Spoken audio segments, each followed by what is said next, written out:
I'm Camilla Amarati. I'm the Director of Research and Programs here at TAUNY, and along with Ruth McWilliams, I'm the co-curator of this exhibit, St. Lawrence County Barn Quilts.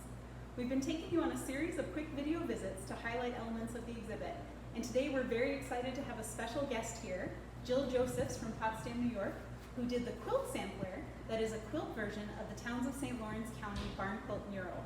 So I'm going to turn things over to Jill to tell us a little bit about this project. Could you tell us why you got inspired to do the project and how you went about it? Well, Jill Bright called me one day very excited. She had an idea of having a fabric rendition of the barn quilt that was being worked on.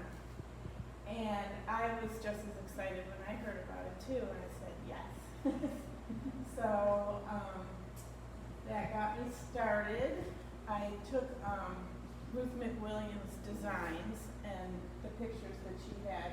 It wasn't fully painted at the time, and I made index cards, one for each block, and I did a sketch on the back and wrote out the different colors of paints that went in that block and what size pieces I would need to cut to make that block.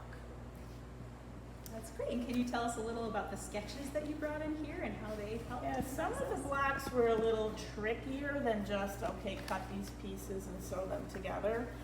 Especially the ones that had buildings in it. This one, especially this part of the roof, these two parts of the roof, I made a pattern and did what's called paper piecing for those blocks and then fit it in with the blocks that was just cut and sew. Can you say a little more about why that's difficult for quilting as opposed to drawing some of these patterns? Well, sometimes you can draw a line and it will meet another line just fine, but in order to put a seam in there, it's a little more tricky. And also, to have it be just the size or shape that you want it to be is a little more tricky sometimes. So did you adjust some of the shapes and patterns to work?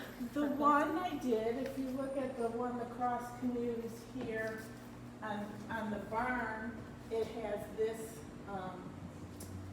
corner here, and mine actually goes straight across. Mm-hmm. That's great. And can you tell us about the fabric? Where did you find the fabric to do this, and how did you choose it? I have quite a collection of batik fabrics, and I took the paint chips that Ruth gave me that correspond with the paints that she was using, and I went through my fabric collection and I picked out fabrics that went well with the paint chips that were what she was using on the barn.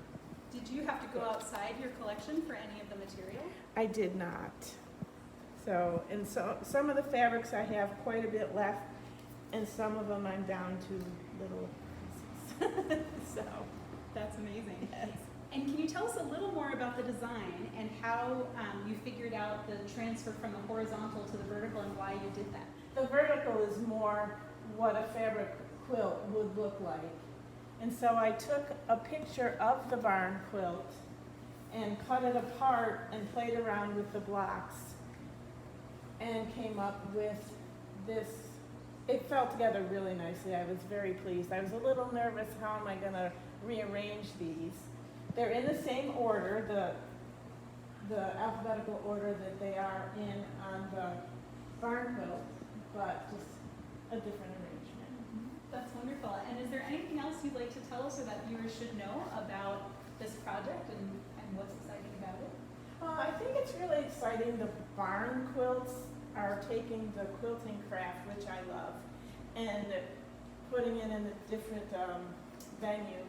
I have made barn quilts, and they hang on my house, and that's exciting.